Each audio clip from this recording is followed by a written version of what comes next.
नमस्कार, आप देख रहे हैं राजधानी लाइव और आपके साथ मैं हूं निशा रौतेला। तो चलिए राजधानी लाइव की शुरुआत करते हैं। मालेगांव बम धमाके मामले में शुक्रवार को भी एक बार फिर सुनवाई नहीं हो पाई है। बीते 3 दिनों से ऐसा तीसरी बार हुआ है कि गवाह के न आने की वजह से इस मामले की सुनवाई को टाला गया हो। इस मामले की सुनवाई को लेकर बार बार तारीख पड़ने से नाराज मामले के आरोपी समीर कुलकर्णी ने अदालत के बाहर काली पट्टी बांधकर इसका विरोध किया है। इन सब के बीच NIA ने बॉम्बे हाईकोर्ट को बताया कि अभी उसे करीब 125 के करीब गवाहों की गवाही अदालत में करवानी है और इस घटना को लेकर अभी तक 12 लोग पकड़े गए हैं, जबकि अभी 2 आरोपी फरार हैं और वहीं पकड़े गए 12 में से 5 आरोपियों को बरी किया जा चुका है। बाकी बचे 7 पर अभी भी मुकदमा चल रहा है।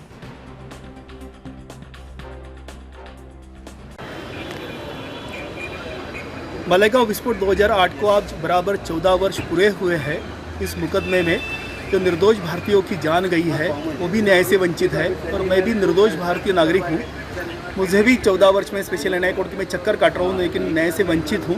जो जिम्मेदार है इस मुकदमे के देरी के लिए, उनका धिक्कार करने के लिए, उनका निषेध करने के लिए आज मैंने ये बाहू के ऊपर काली फीत बांधी है। मैं यह आह्वान करता हूँ कि जो जिम्मेदार है उनको सद्बुद्धि सर्वशक्तिमान परमेश्वर दे, वो अपने कर्तव्य का निर्वहन करे और इस मुकदमे के गुनहगारों को सजा दिलाने का काम करे। जो निर्दोष है, जो पीड़ित है, उन्हें न्याय दिलाने का काम करे। 14 वर्ष के बाद में प्रभु श्री राम जी का वनवास खत्म हुआ था 14 वर्ष के बाद, लेकिन हम भारतीयों का वनवास आज तक खत्म नहीं हुआ है। जो पीड़ित है, जो विश्वास के साथ आज इस न्याय व्यवस्था के ऊपर विश्वास रखते हैं, उनका भी उनके वकील ने कल निराशा से कहा है कि हमारा विश्वास टूट गया क्योंकि 14 वर्ष में हमें जस्टिस नहीं मिला, न्याय नहीं मिला।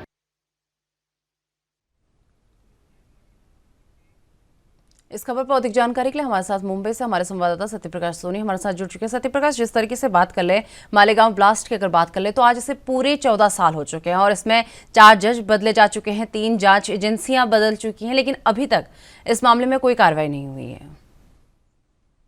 बिल्कुल निशा जी, मालेगांव ब्लास्ट के मुख्य आरोपी समीर कुलकर्णी का यह आरोप है कि जिस तरह से हमारी सिस्टम और कोर्ट का जो सिस्टम चलता है उससे बेहद नाराज है। यही वजह है कि कोर्ट के बाहर समीर कुलकर्णी ने अपने हाथ में काली पट्टी बांधकर न्यायपालिका का उन्होंने विरोध किया है और सीधे तौर पर आरोप लगाया है कि इन 14 सालों में 3 जो है बड़ी एजेंसियां और 4 जज बदलने के बाद करीब 195 लोगों का स्टेटमेंट रिकॉर्ड किया गया, लेकिन अब तक उन्हें न्याय नहीं मिला।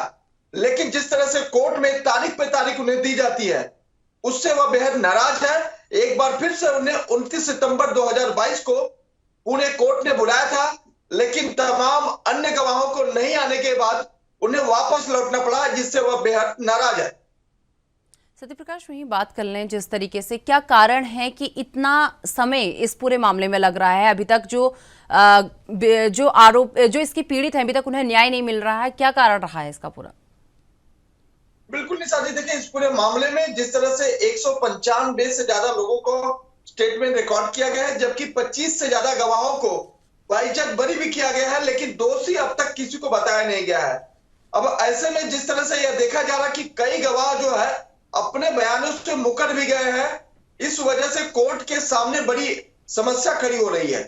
लिहाजा 14 साल होने के बावजूद भी समीर कुलकर्णी जैसे आरोपी को इस मामले में अब तक न्याय नहीं मिला। हालांकि कोर्ट द्वारा लगातार उन्हें तारीख जरूर दी जाती है, लेकिन समीर कुलकर्णी को अब तक यह पता ही नहीं है कि वह दोषी है भी या नहीं है। इसी वजह से वह लगातार कोशिश कर रहे हैं कि इस पूरे मामले में कोर्ट जल्द से जल्द फैसला ले, जिससे उनके अंदर की जो भावना है वो दोषी है या नहीं वो साफ हो सके। सत्यप्रकाश, वही बात कर ले, शुक्रवार को इस पूरे मामले में सुनवाई हुई थी, क्या कुछ इसमें अहम रहा? एक बार इसे लेकर भी पूरी जानकारी।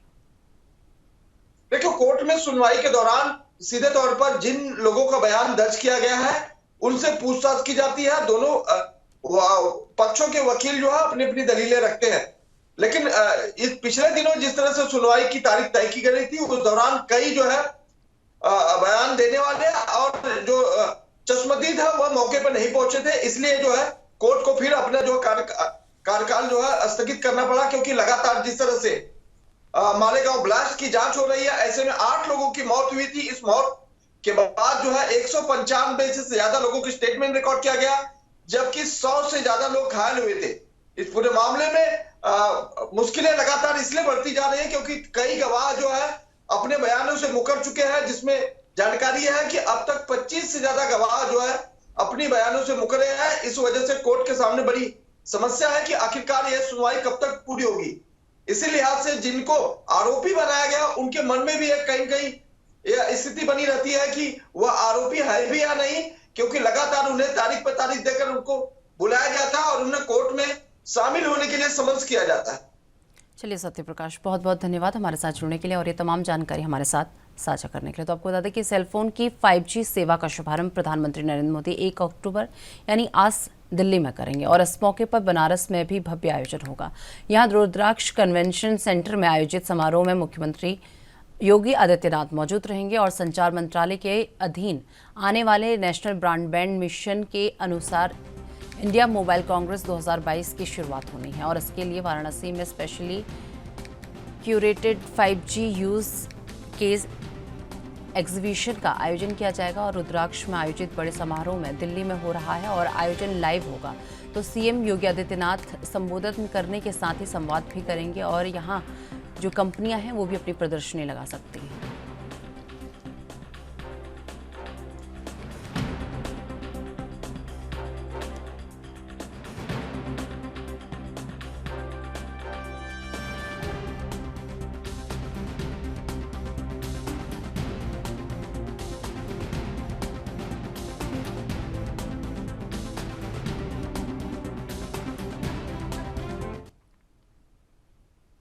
इस खबर पर अधिक जानकारी के लिए हमारे साथ लखनऊ से हमारे संवाददाता जितेंद्र चौहान हमारे साथ जुड़ चुके हैं।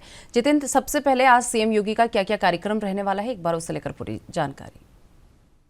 देखिए निशात, देश के प्रधानमंत्री नरेंद्र मोदी आज 5G सेवा की शुरुआत करेंगे और दिल्ली में शुरुआत करेंगे और कहीं ना कहीं 1 अक्टूबर से 4 अक्टूबर तक इंडिया मोबाइल कांग्रेस 2022 की शुरुआत होगी और कहीं ना कहीं नई दिल्ली के प्रगति मैदान में 5G सेवा की शुरुआत की जाएगी। और साफ तौर पे कहा जा सकता है कि जहां प्रधानमंत्री नरेंद्र मोदी दिल्ली में 5G की सेवा शुरू करेंगे तो वहीं उसी क्रम में उत्तर प्रदेश में बनारस में बात की जाए तो 5G सेवा की शुरुआत के साथ साथ वहां पर एक भव्य कार्यक्रम होगा। वहां पर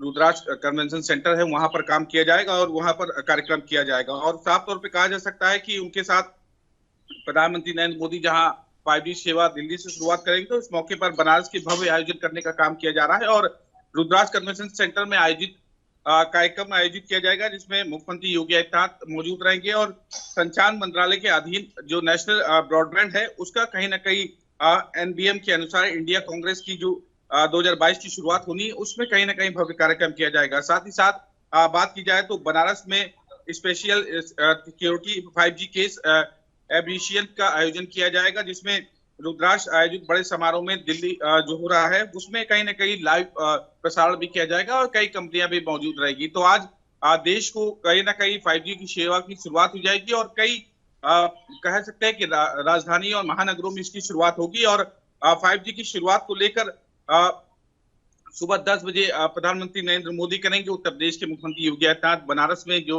रुद्राक्ष कन्वेंशन सेंटर वहां पर मौजूद रहेंगे और कहीं ना कहीं कुछ वर्षों में पूरे देश में लगातार विस्तार हो रहा था जिसके बाद 5G सेवा शुरू हो जाएगी और ये कुछ कह सकते हैं कि राज्यों में किया जाएगा। उसमें बात की जाए तो अहमदाबाद, बेंगलुरु, चंडीगढ़, दिल्ली, गांधीनगर, गुरुग्राम, हैदराबाद, जामनगर, कोलकाता, लखनऊ, मुंबई और पुणे इसमें शामिल है। और कहीं ना कहीं जो 5G सेवा है आज से इसकी शुरुआत हो रही थी, कई शहरों में लगातार आज की शुरुआत होगी। उसके बाद 2 सालों के अंदर पूरे देश में 5G सेवा की शुरुआत हो जाएगी और आज इसका शुभारंभ करने देश के प्रधानमंत्री नरेंद्र मोदी जहां दिल्ली में होंगे तो वहीं उत्तर प्रदेश के मुख्यमंत्री योगी आदित्यनाथ बनारस में होंगे, जो बनारस में रखा गया है और तमाम कंपनियां भी वहां पर मौजूद रहेगी। चलिए जितेंद्र, बहुत बहुत धन्यवाद हमारे साथ जुड़ने के लिए और ये तमाम जानकारी हमारे साथ साझा करने के लिए। तो आपको बता दें कि हिमाचल विधानसभा चुनाव का काउंटडाउन शुरू हो चुका है और चुनाव आयोग की तरफ से कभी भी अब चुनाव की तारीखों का ऐलान किया जा सकता है। केंद्रीय चुनाव आयोग की टीम हिमाचल का दौरा भी कर चुकी है और सभी सियासी दलों के प्रतिनिधियों से बातचीत भी कर चुकी है।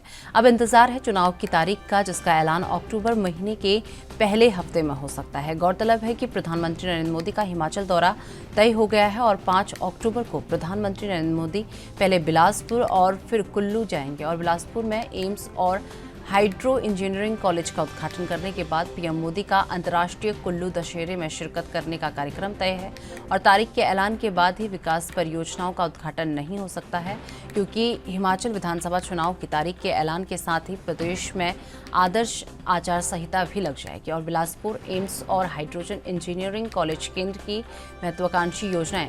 इसीलिए पीएम मोदी के दौरे के अगले दिन यानी 6 अक्टूबर को हिमाचल विधानसभा चुनाव की तारीख का ऐलान हो सकता है।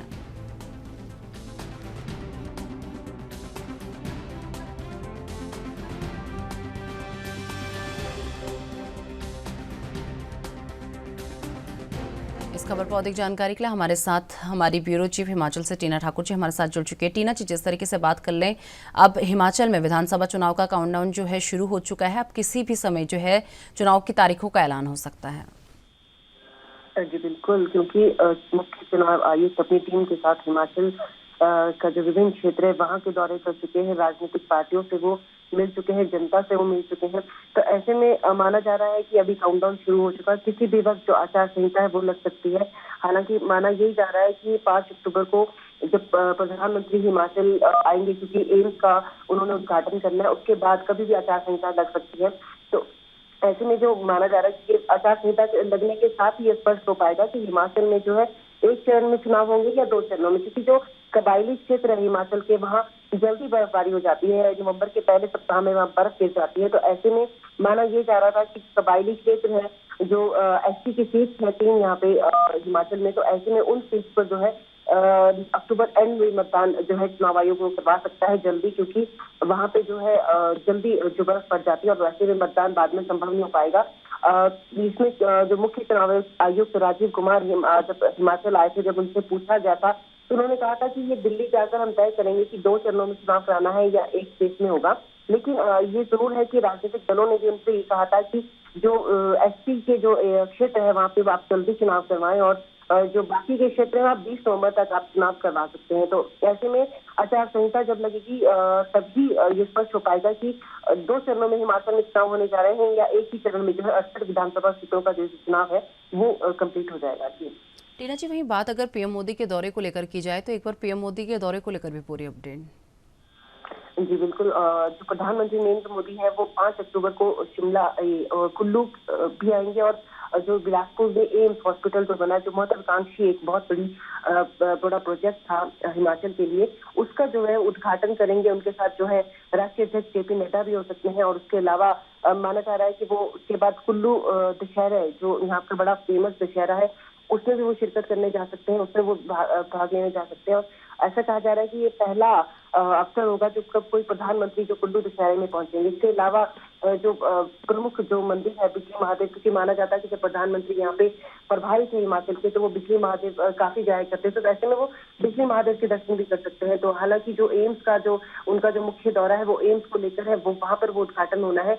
तो ये जो एक आधिकारिक जो दौरा है उनका, ये अब ये आचार संहिता लगने से पहले का ये आखिरी दौरा हो सकता है। उसके बाद वो जब आएंगे तो वो अपने पार्टी के लिए प्रचार पर आ सकते हैं, लेकिन ये जो घोषणाएं हैं, जो ये शिलान्यास है या उद्घाटन है, ये नहीं संभव हो पाएंगे। तो ऐसे में माना जा रहा है कि भाजपा यहाँ की जो सरकार है यहाँ की, वो ये चाह रही है कि ये जो बहुत महत्वाकांक्षी जो परियोजना थी या प्रोजेक्ट है एम्स का, उसका उद्घाटन जल्दी से जल्दी हो जाए। तो ऐसे में जो प्रधानमंत्री है उनकी तरफ से जो है 5 अक्टूबर का समय मिला है, तो 5 अक्टूबर को प्रधानमंत्री जो है वो बिलासपुर के जो एम्स है वहां पर पहुंचेंगे और जो ये एम्स का उद्घाटन है वो करेंगे।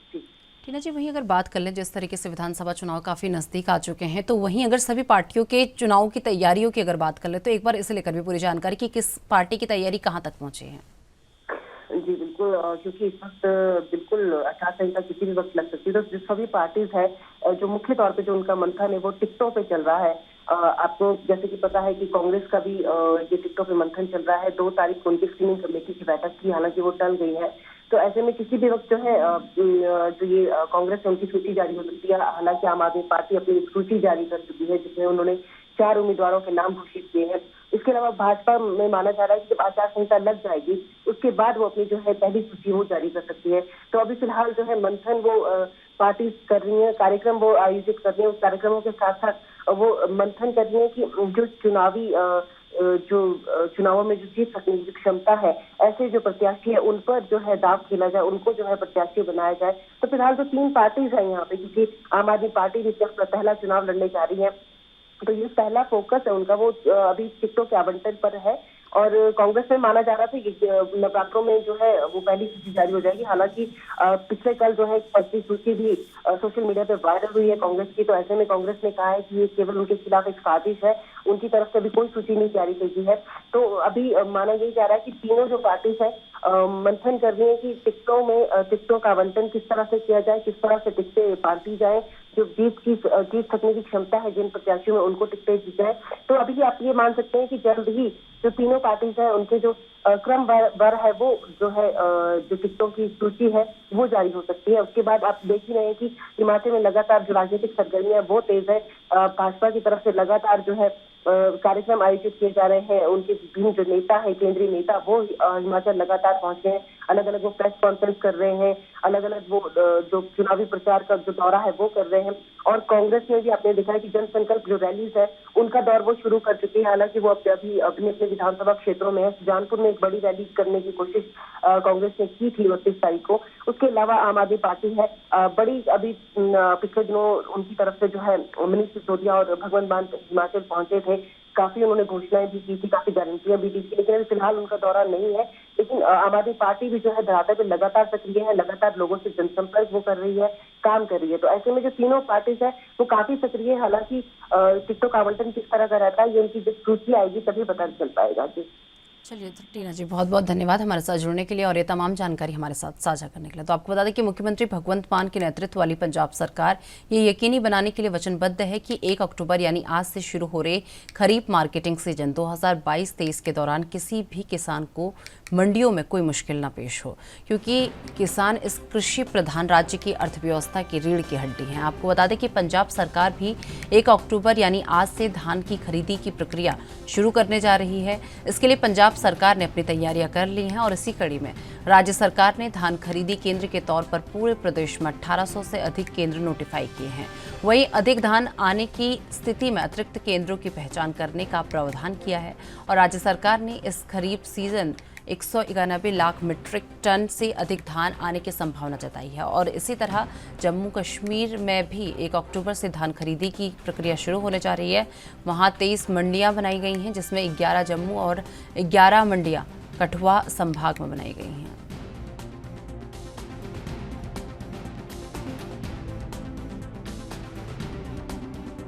जानकारी के लिए हमारे साथ हमारे संवाददाता मनप्रीत कौर हमारे साथ जुड़ चुकी है। अमन, जिस तरीके से बात कर लें, आज पंजाब में आज से जो है धान खरीदी की जो प्रक्रिया है वो शुरू होने वाली है, तो इसे लेकर एक बार पूरी जानकारी। देखिए, ये जानकारी है कि धान की जो प्रक्रिया है वो सरकार ने यकीनी बनाई थी कि किसी भी तरीके की, क्योंकि सरकार की तरफ से प्रेस कॉन्फ्रेंस करके जानकारी दी गई थी कि धान अगर खराब होता है या कुछ भी होता है जो मौसम के आपदा आती है तो उसके तहत भी जो खरीदारी है वो पूरी की जाएगी। तो उसके तहत सरकार की तरफ से कल ये जो बयान जारी किया गया, जिसमें कहा गया है कि 1 तारीख यानी आज से धान की जो खरीद शुरू होगी, जो 30 नवंबर तक जो लगातार चलेगी, यानी 2 महीने तक ये जो चलेगी। और जानकारी ये बताना चाहेंगे कि सरकारी खरीद एजेंसियों के लिए कुल 184.45 लाख मीट्रिक टन धान खरीद का जो लक्ष्य बनाया गया है और कुल 191 लाख मीट्रिक टन की खरीद की जरूर प्रबंधक मुकम्मल कर देगी। यानी कि सरकार की तरफ से जहां 184 है, लेकिन सरकार ने सिर्फ इन चीज़ों को बढ़ाते हुए, ताकि सरकार की तरफ से ये कि किसी को कोई वो ना हो। हालांकि कल विधानसभा में भी ये मुद्दा उठाया गया था कि जो नुकसान हुआ है, जो भी पीछे बरसातें हुई जिससे नुकसान हुआ, तो सरकार से गिरफ्तारी करेंगे। सरकार की जो कैबिनेट मिनिस्टर कुलदीप धारीवाल, उन्होंने जानकारी दी थी जो विरोधी धड़ को विधानसभा में कि हमने वर्बली तौर पे जो ऑफिसर्स को, एसएसपी को ये निर्देश जारी कर दी थी कि इसको की गिरफ्तारी की जाए, जो नुकसान किसानों को हुआ है उनका मुआवजा दिया जाएगा, सारी चीज़ों की जांच की जाएगी और जो चीज़ों की नॉर्म्स की ज़रूरत पड़ेगी, जिन ज़रूरतों की पड़ेगी, तो वो सरकार की तरफ से पूरी मुहैया कराई जाएगी। ये सरकार ने कल विधानसभा में मतलब विरोध दल को जवाब दिया। लेकिन बात अगर है तो धान की तो आज से शुरुआत की जा रही है और 30 नवंबर तक लगातार 2 महीने तक चलेगी। 2022 अगर 23 की बात की जाए तो पंजाब मंडी बोर्ड की तरफ से 1804 रिवायती मंडियों को नोटिफाई जो किया गया है इसमें, और 364 जो की है अस्थायी मंडियां नोटिफाई की गई है। धान की खरीद में किसी भी तरीके की कोई कमी ना है, इसको लेकर जो ऑफिसर्स हैं उनको इंस्ट्रक्शंस जारी कर दी गई है, किसानों को कोई दिक्कत नहीं आनी चाहिए। तमाम जो सरकार की तरफ से जो तैयारियां की जाती हैं मंडियों में, वो पूरी मुकम्मल कर दी गई है और सरकार की ये पूरी कोशिश है कि खासतौर से किसानों को कोई जो दिक्कत ना हो, तो इसकी पूरी जो सरकार ने चीज़ों को यकीनी बनाया है। चलिए अमन, बहुत बहुत धन्यवाद हमारे साथ जुड़ने के लिए और ये तमाम जानकारी हमारे साथ साझा करने के लिए। तो आपको बता दें कि हरिद्वार त्रिस्तरीय पंचायत चुनाव की मतगणना शुक्रवार को तीसरे दिन पूरी हो गई और भाजपा ने सबसे अधिक 14 सीटों पर जीत दर्ज की है। राज्य गठन के बाद जिला पंचायत चुनाव में पहली बार भाजपा ने बेहतर प्रदर्शन किया है। बहुजन समाज पार्टी और कांग्रेस को करारा झटका लगा है और बसपा 6 और कांग्रेस 5 सीटों पर सिमट गई है। वोटों की गिनती लगातार तीसरे दिन शुक्रवार दोपहर भी चली और ग्राम प्रधान के 318, क्षेत्र पंचायत सदस्य के 218 और जिला पंचायत सदस्य के 44 सीटों पर नतीजे घोषित कर विजयी प्रत्याशियों को प्रमाण पत्र दिए गए।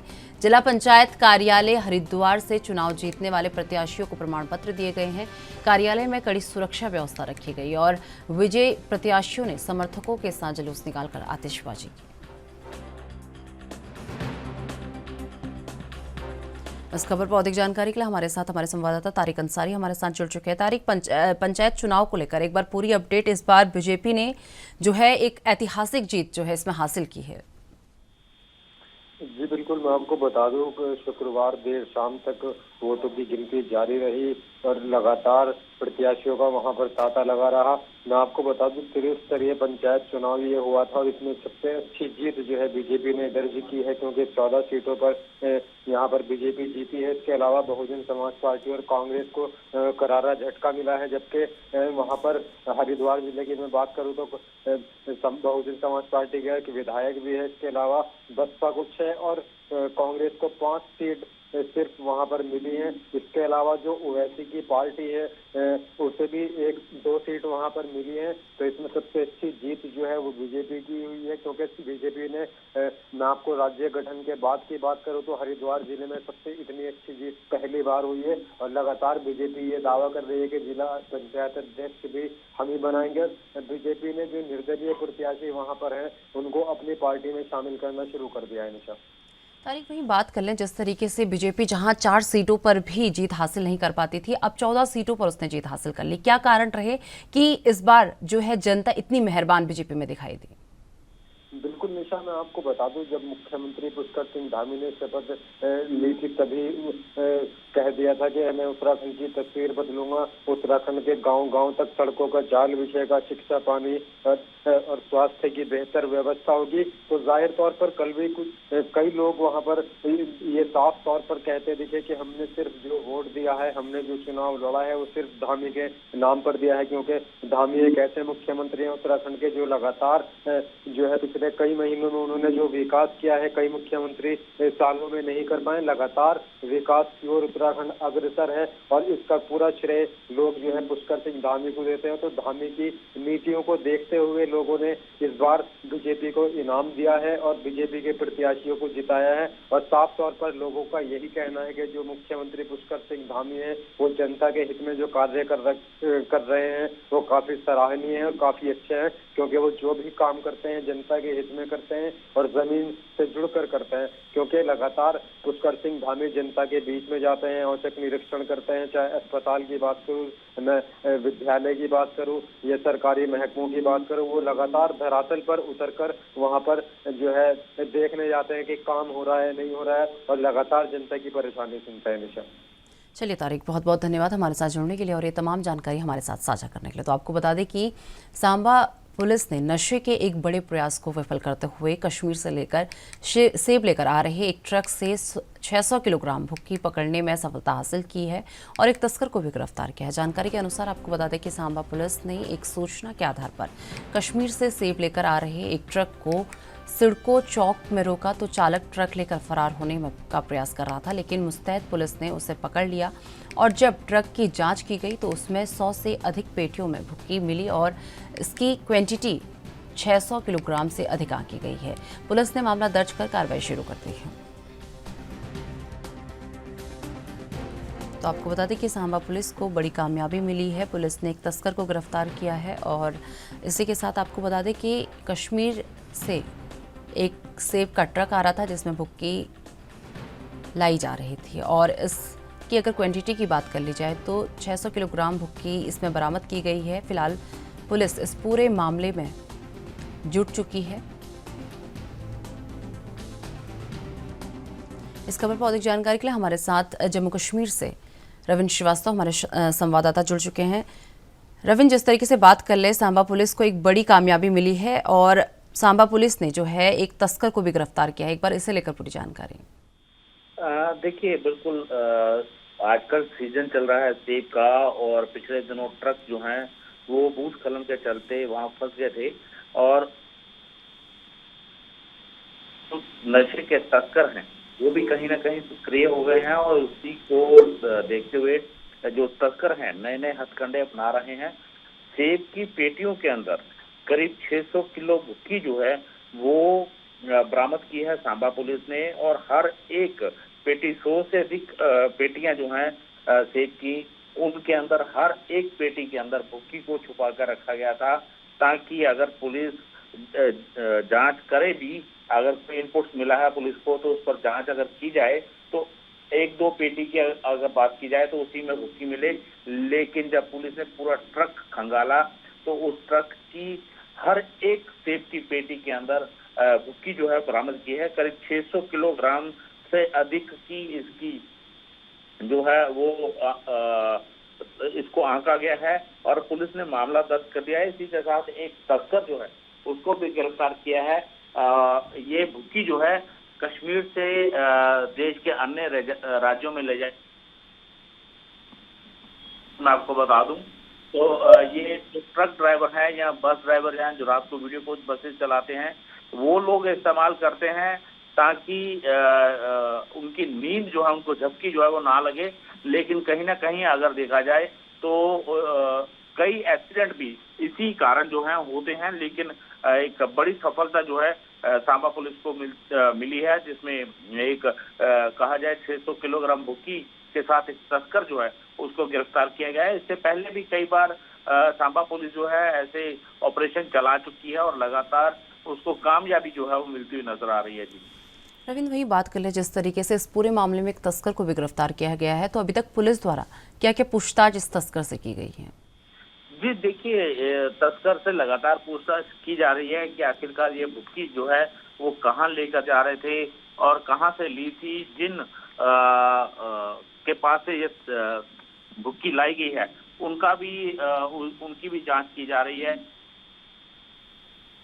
उन्होंने खरीदी थी, अब उनकी भी धरपकड़ जो है वो होगी और कहाँ ले जाई जा रही थी उसका भी सुराग जो है उसकी पूछताछ के दौरान पुलिस को मिला है और जल्द ही उन तस्कर के गिरोह जो है बड़े उनके ऊपर भी शिकंजा जो है वो कसा जाएगा ताकि भविष्य में ऐसी घटनाएं जो है वो ना हो। लेकिन कहीं ना कहीं देखा जाता है कश्मीर घाटी में लगातार तस्करी, नशे की तस्करी को बढ़ावा जो है वो दिया जा रहा है। इसके पीछे पाकिस्तान का भी हाथ जो है हो सकता है क्योंकि देखा गया है कि नार्को टेररिज्म के जरिए आतंकवाद को बढ़ावा देने के लिए पाकिस्तान ऐसे हथकंडे अपनाता है और कई बार बड़ी खेप जो है, खास करके अगर बात की जाए जो महंगा नशा है, खास करके हीरोइन की बात मैं करूं तो उसको भेजने के लिए पाकिस्तान नए नए हथकंडे अपनाता है। रविंद्र, बहुत बहुत धन्यवाद हमारे साथ जुड़ने के लिए और ये तमाम जानकारी हमारे साथ साझा करने के लिए। फिलहाल मेरे साथ राजधानी लाइव में इतना ही। देश दुनिया की तमाम बड़ी खबरों के लिए देखते रहिए